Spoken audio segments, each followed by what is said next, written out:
Good afternoon, class. Stand up and let's have a prayer. Luria, can you lead the prayer? The Father, the Son, the Holy Spirit. Amen. Once again, class, good afternoon. Now, I check your attendance. Who are the absentees today? Class, do we have an assignment to check on today? Before we start, let's recall our classroom rules. Rule number 1, listen when others are speaking. Rule number 2, raise your hand if you want to answer. And rule number 3, follow directions. And rule number 4, respect each other. Class, do you remember what we discussed yesterday? Okay, we discussed about parts of the plants. Okay, class, what are the different parts of the plants?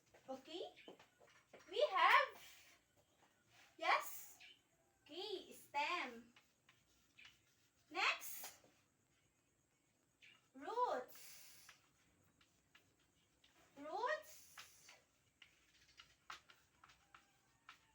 leaves, and flowers.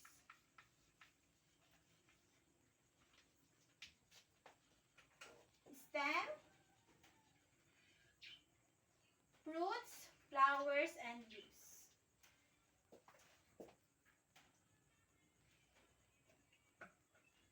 Class, we have a game called Get Me If You Can.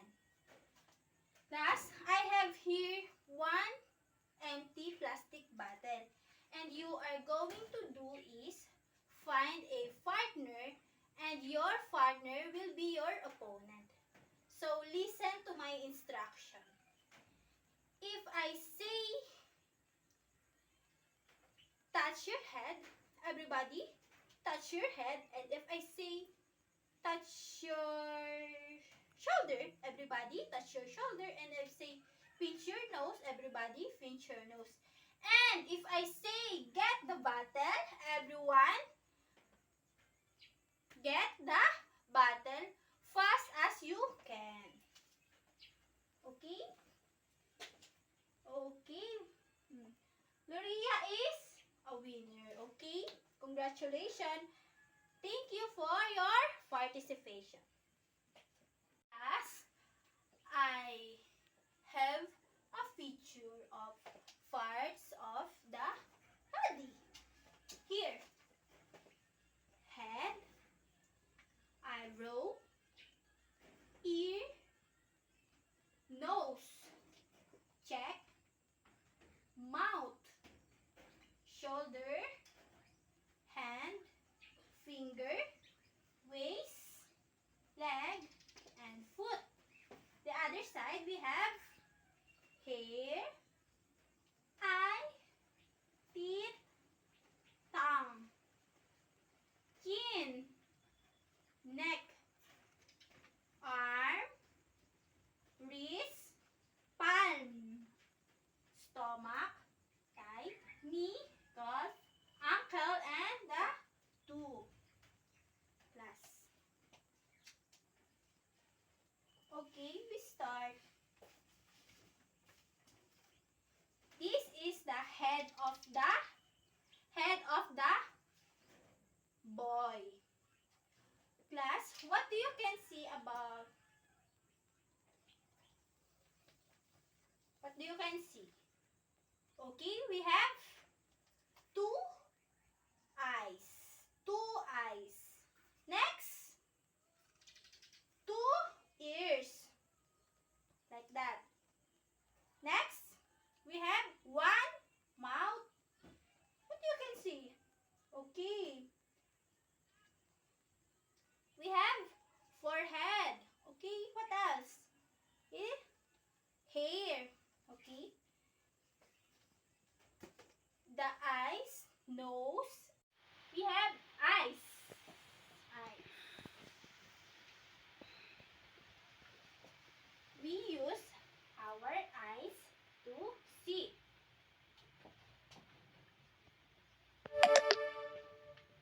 Next is nose. We use our nose to smell. Next, ears. We have two ears. One, two. Two ears. But deaf children cannot hear. Next, mouth. We have one mouth. We use our mouth to eat, drink, and also in speaking. Mouth. Next is neck. Neck. Neck helps us to turn our head from one another to one side. Okay? Next is arms. Arms. Arms. Arms bend to elbow and wrist. Elbow and wrist. Wrist. Wrist. Arms help us to hold things. Next, hands. Hands. We have two hands. One, two. Each of them have big 5 fingers. 5. 1, 2, 3, 4, 5. 1, 2, 3, 4, 5. Okay. Hands.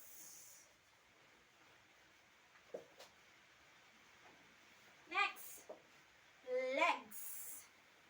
Legs bend to. Next, legs, ankle and legs, knees and ankles are bent to legs, knees and ankles. We have two knees. Knees. 1, 2. And the ankles, we have 2 ankles. 1 and 2. Next is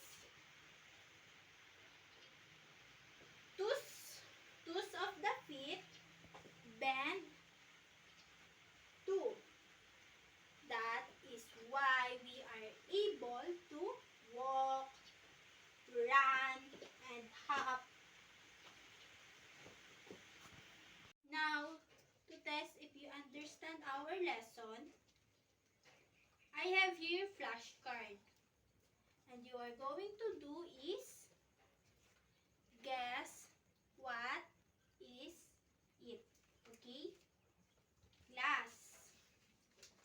What is this? What is this? It is eyes. How many eyes do we have? 2. Next. Next is mouth. We have 1 mouth.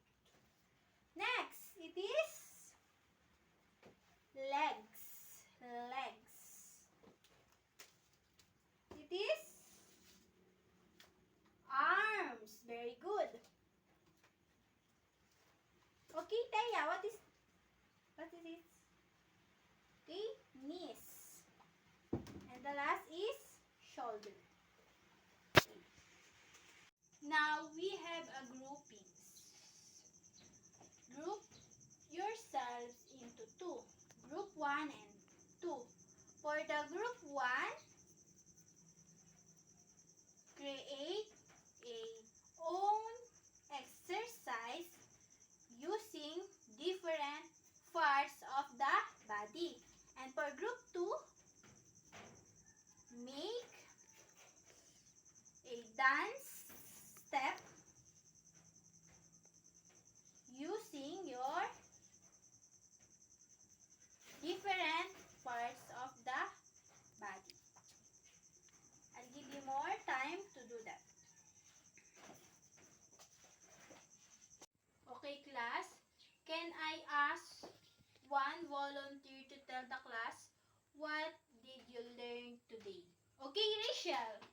We discuss about parts of the body, so have eyes, nose, ears, mouth, and more.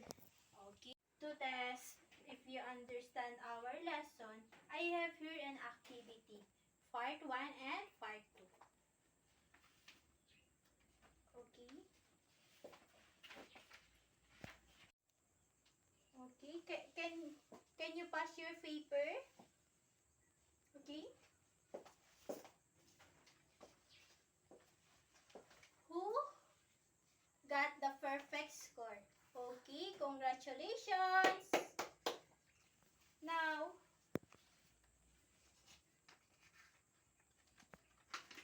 copy your assignment.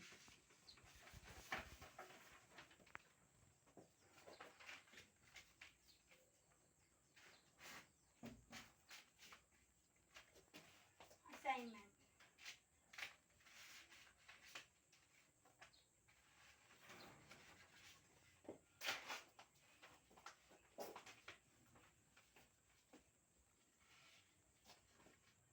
That's all for today.